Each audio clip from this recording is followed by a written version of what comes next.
So let me welcome you. My name is Dr. Sharon Saline, and we're here today for Attitude Magazine's Facebook Live. I'm thrilled to be part of this group.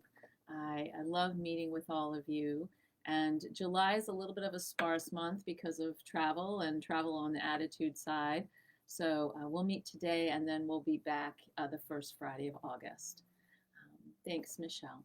So what I wanted to talk about today before getting to your specific questions, because I'd really like to use this time as a question and answer. What's going on for you? Where would you like help? Because I would imagine that some of the challenges you're having are actually also challenges other people are having. Claudia, I have it. My partner, not my partner. I go to therapy and meds and get help to mitigate the impacts. And you're also a therapist too. Great. Isman, you have ADHD. So welcome, and let's get started. So I've been asking people, are you the person with ADHD, or is it your partner, or do both of you have it? Because each of those scenarios is somewhat different. But there are some themes that I think touch all couples with ADHD. And they touch couples who don't have ADHD, but they're particularly pronounced in families living with ADHD. And the first one are communication challenges. So are there common arguments? Is there forgetfulness, tidiness, reactivity? Are there things that you repeatedly circle back to, money, that you argue about? Because what we want to try to do is identify some of the big issues that are setting you off and how you're talking about it. We want to, in a couple, have guidelines that you set together about these touchy subjects, these where we get off on heated arguments. And I want to teach you how to do a reflective listening exercise, which you're going to practice at times when you're not having an argument, so then you can use it when you are. We want to be able to have a tool to use when people aren't listening, because when there's no listening, there's actually no real communication. So let me go over the guidelines of using reflective listening, and it works like this. You and your partner, you sit down for every day, or you set aside 3 days a week, let's say. Thank you, Lynn, and thank you, Cassandra, for saying that. So you set aside 3 or 4 times a week, particularly time when your kids are asleep, or maybe at first thing in the morning. That's a little harder for couples. Sometimes before bed is a little easier. And you set aside 10 to 15 minutes. Hi, Susan. And what you're going to do in these 10 or 15 minutes is you're going to divide that time. So let's say it's 15 minutes. You're going to divide that in half. One person is the talker, and one person is the listener. And often, because many people with ADHD struggle with auditory processing, we have to have a signal for when you've listened to all that you can and you need to speak. And that's going to be your hand up. So what you're going to do is you're going to set the timer for, 8 minutes. And one partner is going to talk. And maybe 15 minutes is too long for you and your partner, so you could use 10 or 12. But you have the talker and the listener. So the talker is going to start first, and the talker is going to speak about whatever's on their mind. And the listener, when the listener is ready to reflect back what they heard, the listener is going to raise their hand like this. And you're going to repeat what you heard using this formulation. I heard you say X. Did I get that right? Is there anything else? And you continue this exercise. I heard you say X. Did I get that right? Is there anything else? And then when the time is over, you stop. And then the listener now speaks, and the talker is now the listener. Now, this exercise may seem simplistic and possibly even stupid to you, but here's the thing. You want to get good at this exercise. So when you're having an argument, when your tempers are up, when people are yelling, you can say, let's do the listening exercise, or let's do that stupid Dr. Sharon exercise, because that's what some of my clients call it. And you're going at that point to go into the reflective listening. Because otherwise, when you're in an argument, one person is shouting back, people are not listening. And we want to turn down the heat in the kitchen, okay? So we want to use this exercise, and this is very important for you to practice at times when you're not stressed out, so that when you are stressed out, it's much more second nature. That's the first thing I want to say before I get into anything else, which is how can you improve your communication?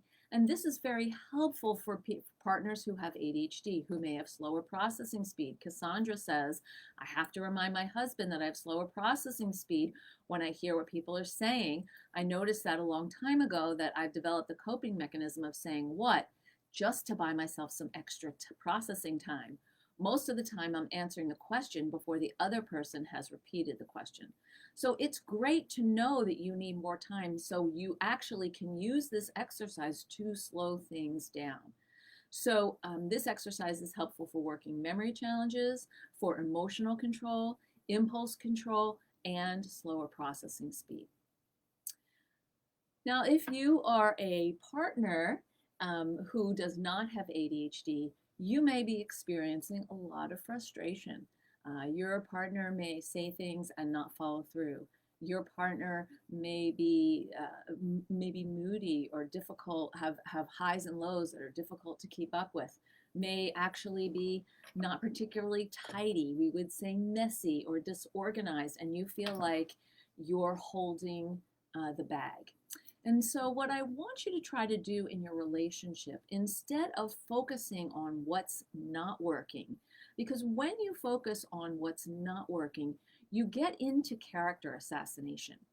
My husband is this, you're a that. That doesn't help anybody connect. The goal here is to have positive connection and to make amends for injuries that we've experienced or we've done to our partners. So the second task is to look at your roles within your relationship. And how can you identify roles based on your strengths, not on your challenges? If you're naturally tidier than your partner, then maybe you need to be the person who sets the standard or the baseline of what tidy looks like. Or maybe they need to set the standard, or you meet in the middle. And that compromise is critical for couples living with ADHD. A lot of times couples think that compromise is giving in. But compromise is actually when nobody's totally happy with the solution. Okay, so we want to negotiate how to deal with challenges related to ADHD and create roles based on people's strengths. So if you're the non-ADHD partner, your ADHD partner has strengths. What are those, and how can you build a relationship where they do things that are in their strength arena rather than having to constantly play catch up in their deficit arena? The third thing is that we want to make requests, not demands of our partners. And this is really important because if we are demanding things, we go back to the first issue, which is there's no listening, there's not going to be cooperation. No one wants to be on the other side of this wagging finger, right? I'm not great. I've made mistakes. You're not getting this right. You know, you don't want to have a relationship where one person is in the one up and one person is in the one down, or you're constantly going back and forth. You want to level the playing field. So we want to make requests, not demands. And this means noticing for each other tone of voice. I have a therapist friend, she says, what's the music? I love that. You know, are one of you communicating with acid rock and one of you with like jazz? How can you kind of get somewhere where you're both playing a music that is harmonious? So you want to appreciate and acknowledge when your partner does the thing that you request. A lot of times what happens is we ask our partners to do something and then they do it, and then we've moved on to the next thing they need to do without actually acknowledging that they did the first thing that we asked. So that's another type of couple exercise that can be very useful, and you could use it during your reflective listening, is just to acknowledge something that your partner did that week or that day that you appreciate, so that they can hear it and that your partner could do the same for you. Honey-do lists, for example, like honey do this, honey do that, can actually create more hostility than collaborative decision making for some couples. For some couples, honey-do lists are relief. The organized person says, here are the things I need you to do. The ADHD person, who may not be may struggle with organization, can look at the list and say, okay, I got it. I'm going to just do my list and check things off. And that's very helpful. So I'm going to look into our comments here and see and go back a little bit. Lynn said ADHD came back after Sam passed. Of course, I understand that. When we're stressed, when we're tired, our weakest executive functioning skills are hit first. Cassandra, I'm always having to remind my husband. Yes, okay, we went over that. Thank you. Lynn, I have a hard time with waiting for my turn to speak, as I will forget what I wanted to say. Thank you, Lynn. This is a great point. And there's been this invention that I want to show you that I think would be really helpful. Post-its. Post-its are great. If you're in a conversation or you can't remember what's going on, have a pen and jot something down, or put something in your notes section of your phone. It is hard sometimes to remember what you want to say, and then we move on to another topic, and then there's something else. So if what you want to say is important, let your partner know that in the course of these conversations, you may take a note or two of what you were thinking of so you can come back to it, because you don't necessarily hold on to it. Yen says, especially tricky if autism kicks into that as well. Getting into the blame game cycle without reflecting, you just entered a downward spiral towards an overload or even a meltdown. Yes. So what we want to avoid in couples is blame. Blame is one of the 4 horsemen of the apocalypse that John and Julie Gottman talk so much about. And if you don't know their work, I encourage you to check them out. One is contempt, and there are a few others. So when we are blaming someone, it doesn't actually help the relationship. What we need to do is use I statements. I feel blank when you blank because. That's a cleaner way of communicating. I feel disappointed when I send you to the grocery store with a list and you don't get at least 5 things on the list, because I'm frustrated that I'm doing everything I can to help you and you're not able to follow through. That's a very clean statement, rather than, why don't you ever follow through when you go to the grocery store? Oh my goodness, I can't believe it. What's wrong with you? You're going to have a different conversation. So we want to actually be able to use those I statements. I feel, when you, because. That's a cleaner way of communicating. Now, I feel doesn't mean it isn't, I feel has to be followed by actually a feeling, right? And those feelings would be something related to sadness, disappointment, frustration, anger, joy, maybe, happiness, and confusion. Those are feelings. I feel that you are really a jerk when you come home and you walk in the house and ask me what's for dinner and you don't say hi. No. There's no feeling there. That's not a feeling statement. A feeling statement is, I feel hurt when you walk in the house and you ask me what's for dinner, but you don't before you even greet me. That changes the music of the conversation. That changes the tone of how you're relating to each other. And this is what's so important. Ashley says, I have ADHD, 2 of 3 kids ADHD, and my partner has ADHD secondary to traumatic brain injury. I'm sorry. That sounds like it is chaotic in your house and there's too much criticism. So Ashley, thank you so much for sharing this. Criticism, everyone's always putting somebody down, and that is a kind of a character assassination rather than stating their own frustration. You know, how could you create perhaps a meal where no one says anything that's nasty or a put down to anyone else? Because if you try to go for a day, you won't succeed. But let's start in smaller increments. Like, we're going to have dinner where we don't say anything nasty or a put down or blaming of other people. We're just going to focus on dinner or a little activity I created. We're going to play 20 questions.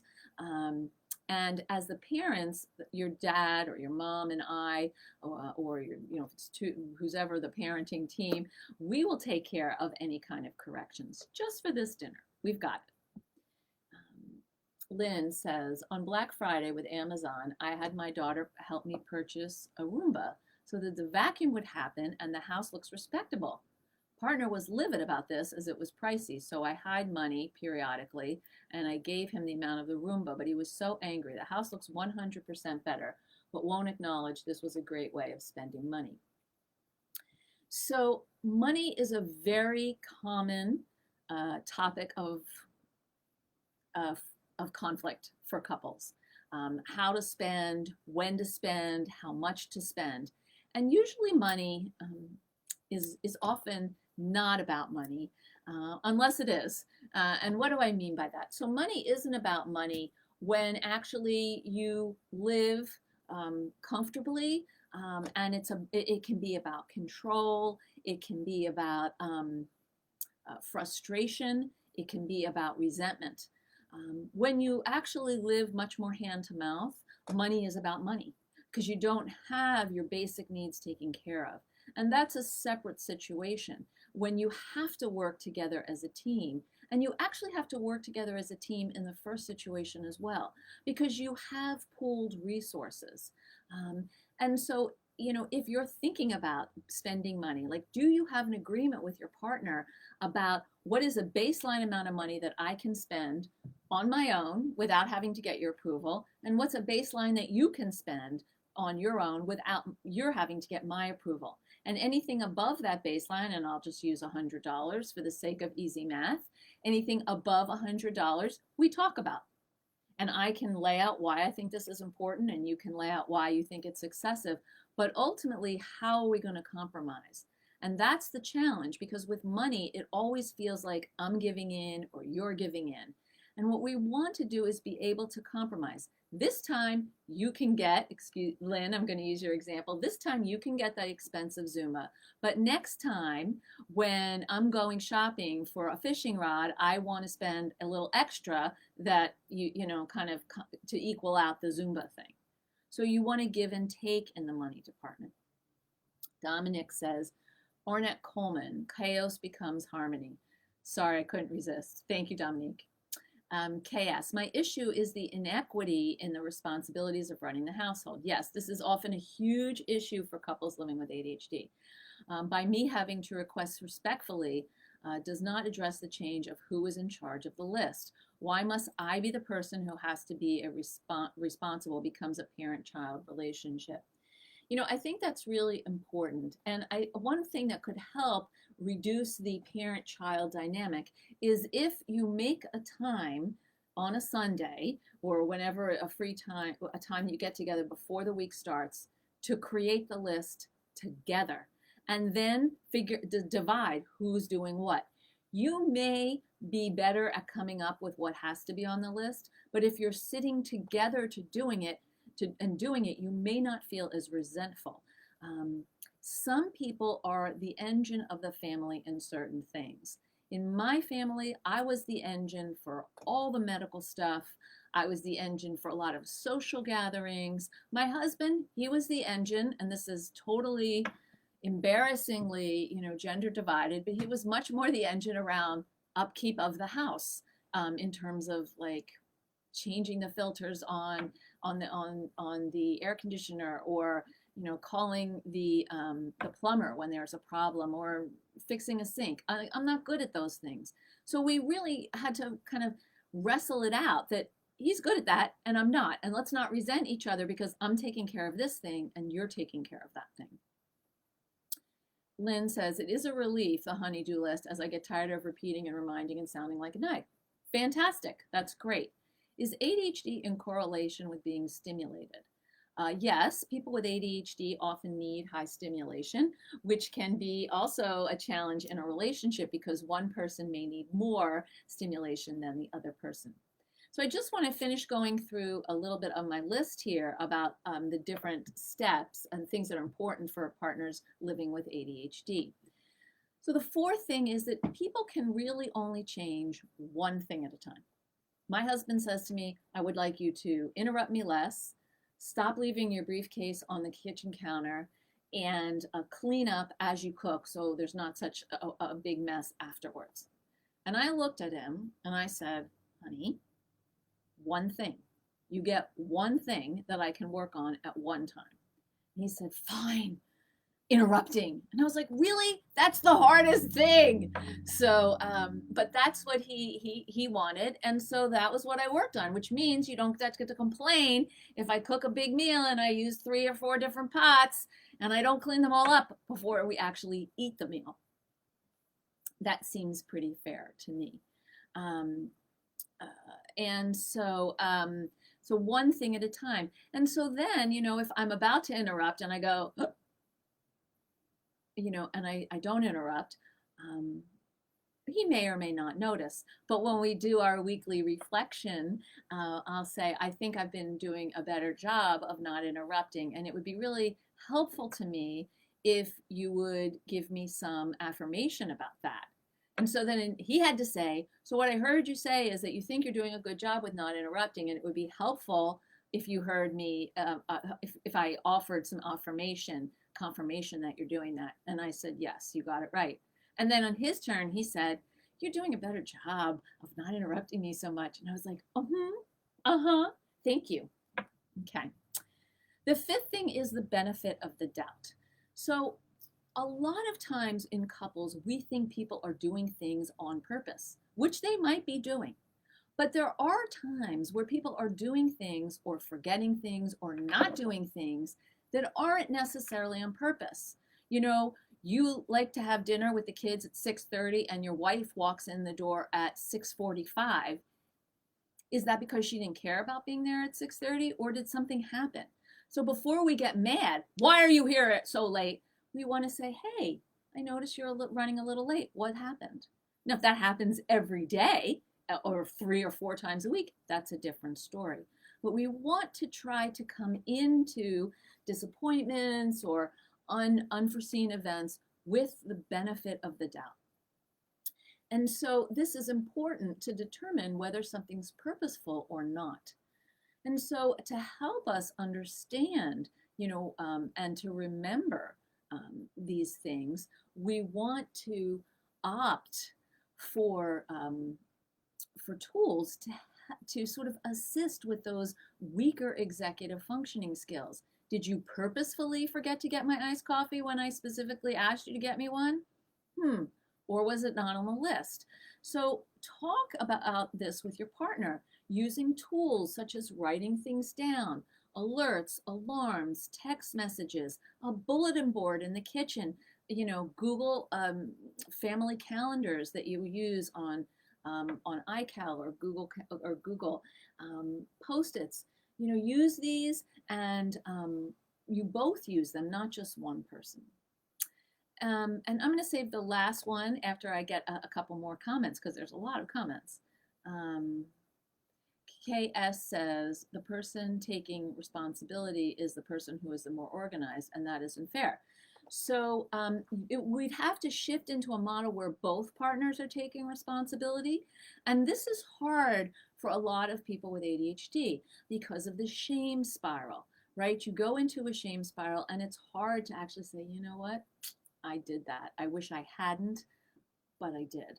And so it's easier to be accountable if, and I excuse me for this, sort of metaphor, but, the barrel of the gun isn't at your nose. It's easy to be accountable if the music is something that, is loud rock, but it's not like, banging in your ears, but you're both trying to turn the volume down on that.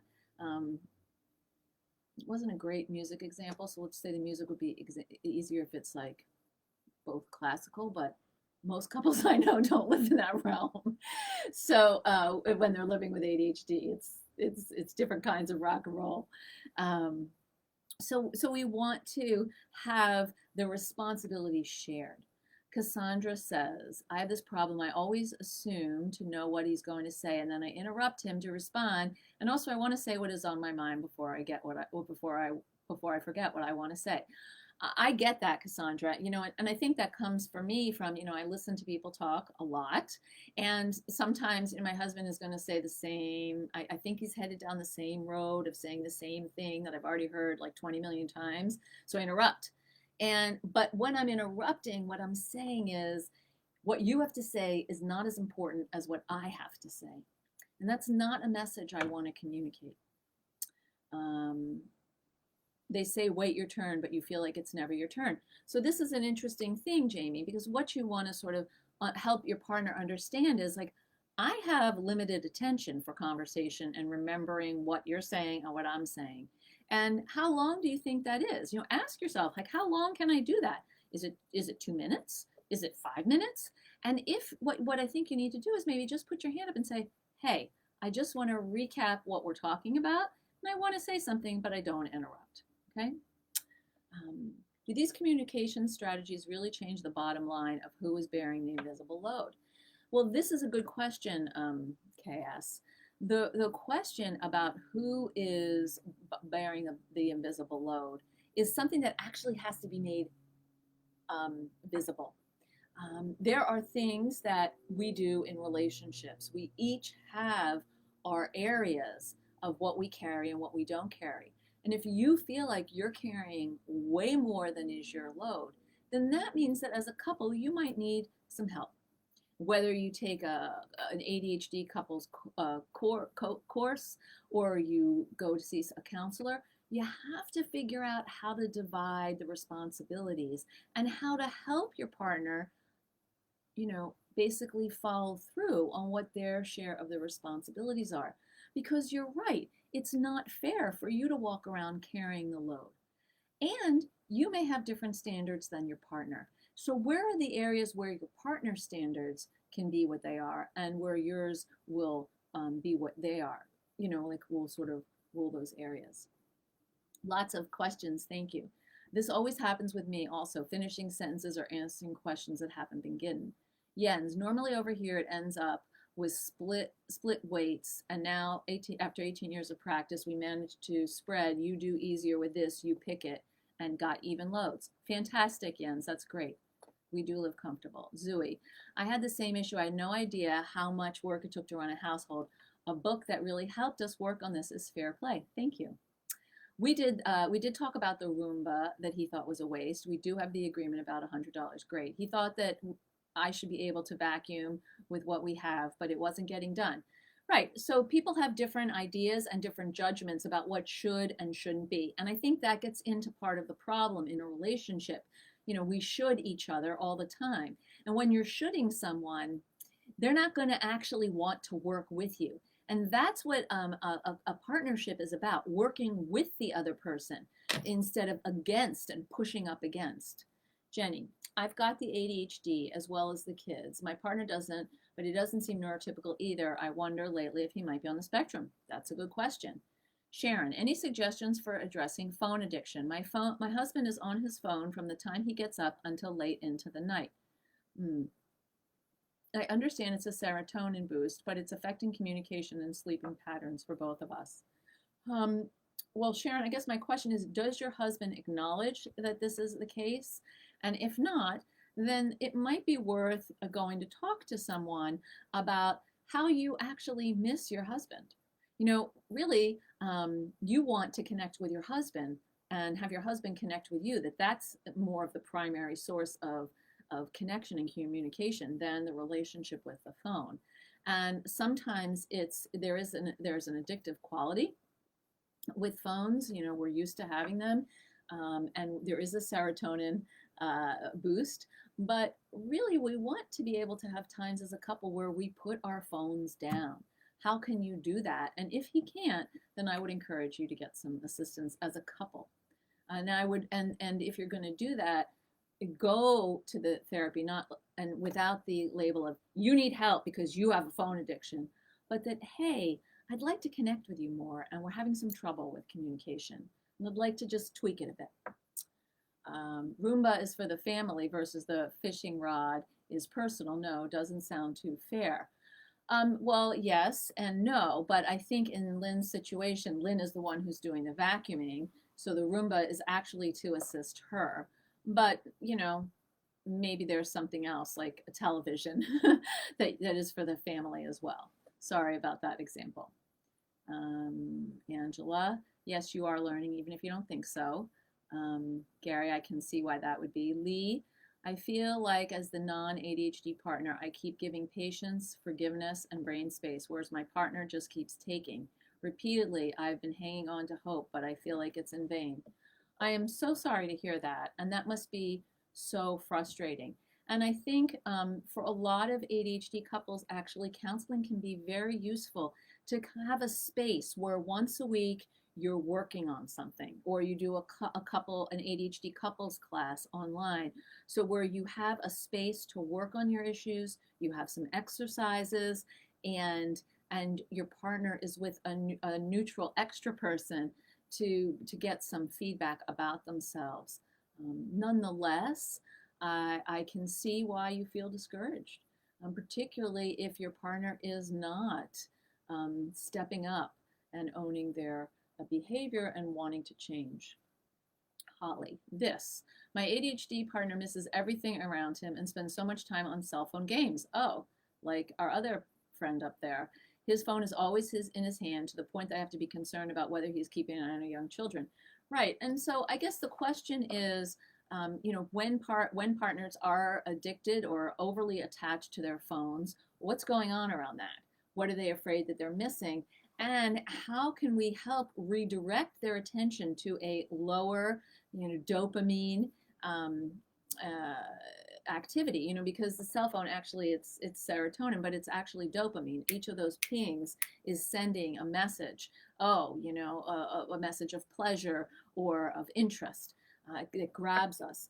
And I think there's some great literature out there, Holly, on how important it is to show up. Tina Payne Bryson and Daniel Siegel just wrote a book called The Power of Showing Up. Dr. Laura Markham has wonderful books on parenting in this technological age, and The Big Disconnect is another one that I really like. I mean, part of it, what has to happen is that your partners who are overly attached to their phones have to, it sounds like they're not really acknowledging what they're doing or the effect of what they're doing. And in those cases, a third party might be very useful. Angela, can you take a step back? Are you looking after you? Great, great, great point. Sometimes for the non-ADHD partner, as Angela said, is, you give, and you give, and then you're just depleted. What is it going to take for you to focus some of that giving on yourself? What needs to happen?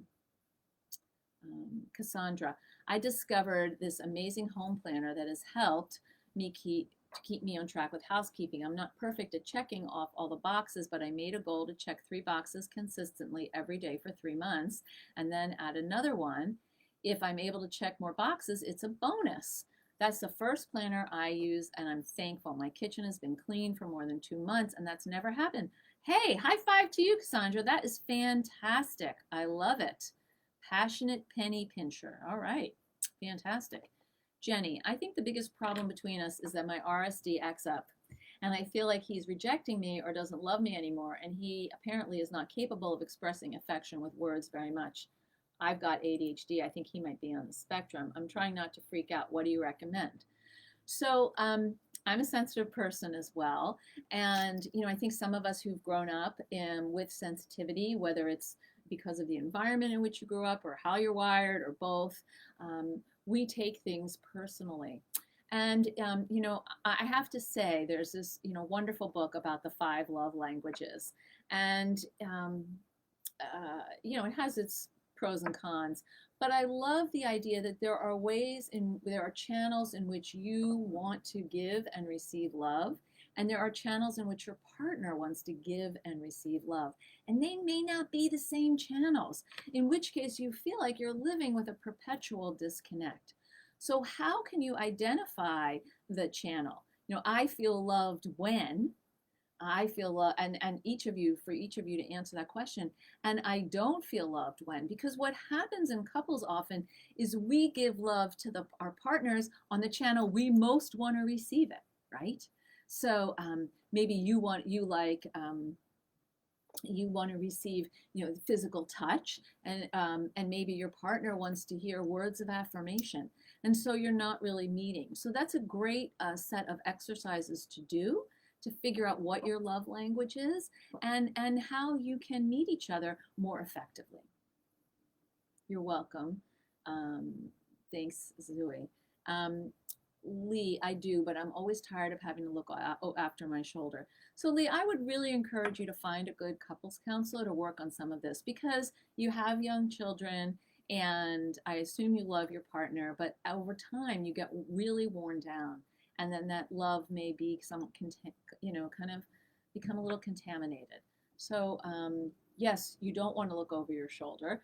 And if your partner is not willing to sit down and do maybe the reflective listening exercises with you, or, figure out your love languages or use I statements, then I think that's a good option. Alethea, I've always interrupted, and now I try to be quiet and listen, and I get accused of being depressed or something. Oh my gosh. Always people take advantage and talk way past my attention or interest now, just saying. I think that's such an unfair double bind, Alethea. You interrupt and you get called out, and you don't interrupt and you get called out.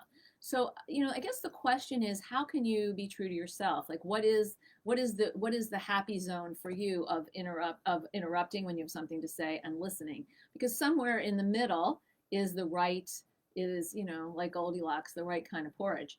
And so if people are talking past your attention or interest, how long are you willing to be disinterested or unattentive? And B, if they're doing that, it's reasonable to say, hey, wait a minute, I just want to confirm what I heard you saying, or I'd like to throw in a comment here. Some cultures and people are big talkers. I come from a very big talker culture, and we're loud, and sometimes it's not easy for someone to get in and get a word in edgewise. And so when someone marries into our family or joins our family or is dating someone in our family, we get some feedback about slow it down, open some space. We want to hear what you have to say. This is intimidating. And that's not that's not what I want to be in the world. That's not how our family wants to be. So I think that's a conversation to have with particularly a couple close friends who might be able to support you, or a close family members in this way. Okay, yes, I hear you. We both have ADHD, but I am driving the bus, and there's a lot of defensiveness, and then all the questions that are asked, can't they Google stuff like I do? Okay, KS, here's the thing. They obviously are not they're not Googling. And what do you think the defensiveness is about? The defensiveness is about shame. It's about shame, plain and simple. And in fact, while we're here, I am going to put out into the Facebook chat, copy something that you can get on shame. It's a downloadable from my website on shame in adults, because people are defensive and get angry when they feel bad. I would imagine that your partner knows at some level that they could be doing a better job, and they don't know how, or they can't. And that feels terrible to them. And so if you can have a conversation about that, then you can maybe make some progress on how you can drive the bus a little bit less. Amy, what would you do if your partner has told you he doesn't find you physically attractive anymore and is no longer intimate with you? Amy, that sounds very difficult and hurtful. I think I would talk to my partner and ask if they want that to change. And if they don't, then I think that, well, if they don't, and if they do, it might be worth seeing a therapist to help you figure out how to build closeness. And if not, what that means for your relationship. That sounds very difficult. I'm sorry.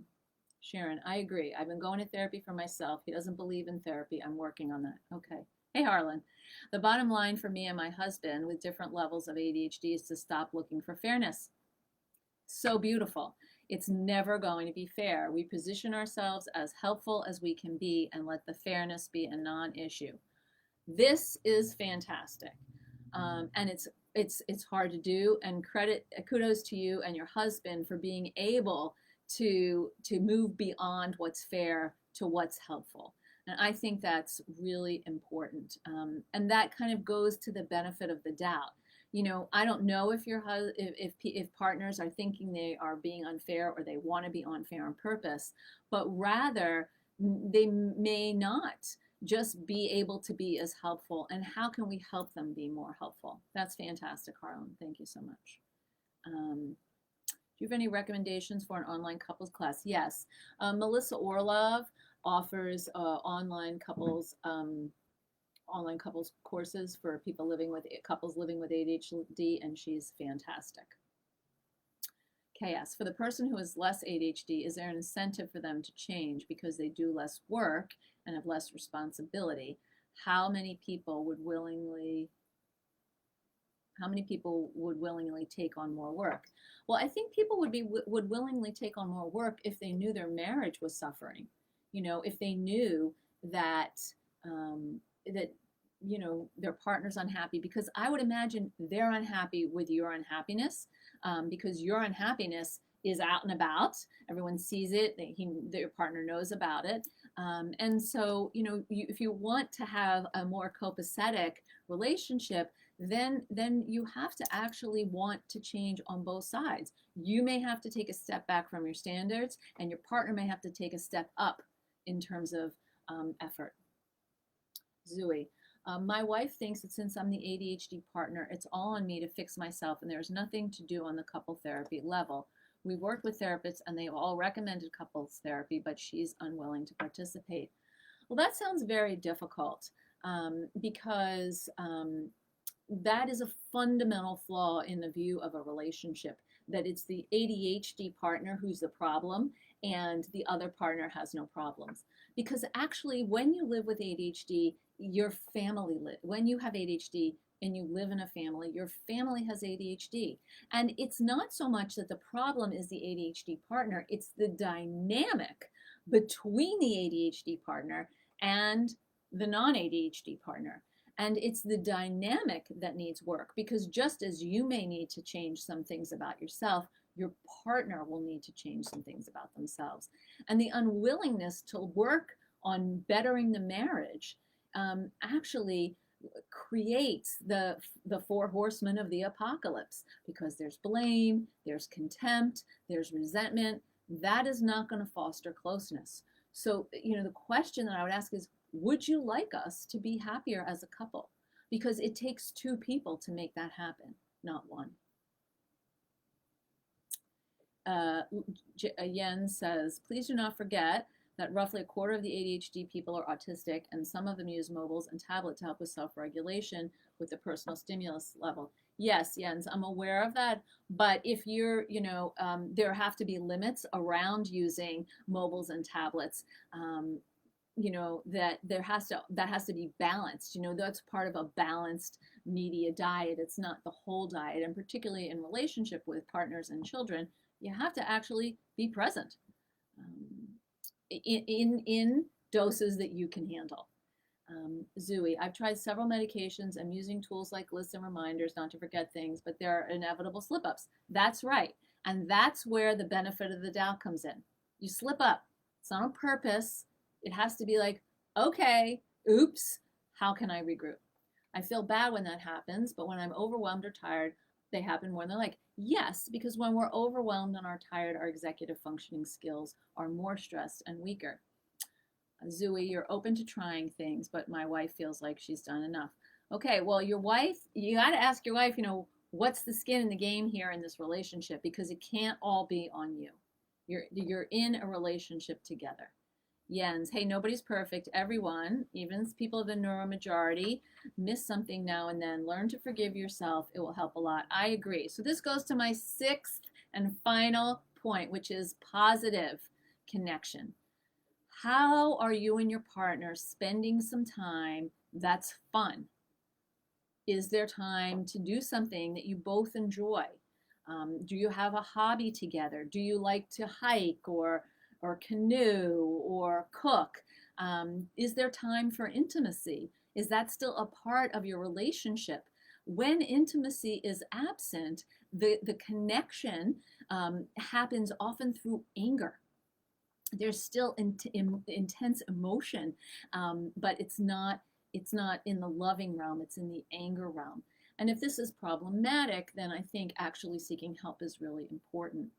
Discover a shared interest. Do something that's outside the box of your comfort zones together. What are you doing to nurture your relationship by just being together and doing something that's fun, that's not task oriented or child oriented? There are so many comments, 35 comments. I'm going to try to get through some of these. Thank you, Annie, for mentioning Melissa Orlov. Zooey, thanks. I'll keep getting reminded, but that doesn't necessarily. I try, but to keep getting reminded that one's not good enough really makes it difficult. Yes, I think that can be so painful to hear that you're not good enough. And really, that's not the issue. It's not about being good enough or being better than. It's how can we work together and help ourselves be the best couple we can be together. Susan, finally, after over a year, we're going to live music concert this weekend. Missed it so much. What are some other ways that you could connect positively with your partner?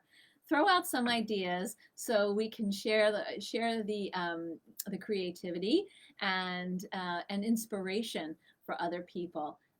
This weekend, I'm going to see a one-woman show, a play, which we're going with another couple, but I haven't done that in so long. And I'm really excited about it. Anybody else going to do something, going to a lake or have a picnic? You don't have to spend money to do something fun with your partner. So let me review some of the things that we talked about today. We talked about communication challenges and using a reflective listening exercise, I statements. We talked about, roles based on strengths, how to negotiate challenges related to ADHD and avoiding labels and character assassination. We talked about requests, not demands, monitoring your tone of voice, how to level the playing field instead of shaking the finger for being superior to or less than, and to acknowledge and appreciate your partner when they meet or make an effort to meet your request. Changing one thing at a time, noticing efforts, using a benefit of the doubt, determining what your partner's doing purposefully and what they're not, and using tools to help you stay connected and keeping on track of things, writing things down, alerts, alarm, text message, bulletin boards, post-its, and nurture a positive connection, fun activities, time for intimacy, discovering a new hobby or a shared interest, playing games after dinner, something that where you actually remember why you like each other, why you came together. And finally, when you're in a relationship and you're doing all the heavy lifting, that actually will foster long-term resentment, blame, and frustration. And if you're living in a relationship like this, I encourage you to use these techniques that we spoke about and also to consider getting some couples counseling, because as Harlan so beautifully said, it's not about fairness, it's about helpfulness and doing more of what works. It doesn't work if you're carrying the load all the time and you feel like you're the parent and your partner is a child. So where can you even things out? And sometimes you need a neutral third party to be able to have these conversations. Thank you so much for joining me today. We'll be back in 2 weeks, and that would be the first Friday of August. I look forward to seeing you then, and I'm just going to share again the free downloadable on shame, because I think that's really worth considering when we live with people who struggle with ADHD, that they're defensive and angry and not cooperative because underneath they may very well feel ashamed that they can't do better. Thanks for a really hot and standard but often ignored topic. interesting that we got to the same levels over the continents. It's a pleasure to meet you too, in Germany, and I spelled yes, great. Thank you, Jens. Ray, that's a whole separate conversation. Maybe we should have some time about feeling safe and secure after lovemaking. That is a time when you're hopefully both your guards are down and you're just in the bubble. And that's a special time. And the fact that you do feel safe and secure is something you could hopefully carry into other parts of your daily living. You're welcome, Sharon. Thanks, Susan. He's gotten so big, my dog. I can't show you because he's in another room in the house. But let me just say, he weighs 40 pounds now. He's 5 months tomorrow. And we're doing great with the training, which is very exciting. Thank you so much for joining me today. And let's see, there are a few more comments here. Let's see, Harlan. Thanks. I'm glad you got to be here. Been too long. Best wishes to you. You're welcome, Zooey. You're welcome, Ray. Lovely to be here with all of you, and I'll see you in 2 weeks. Take care and have a good weekend.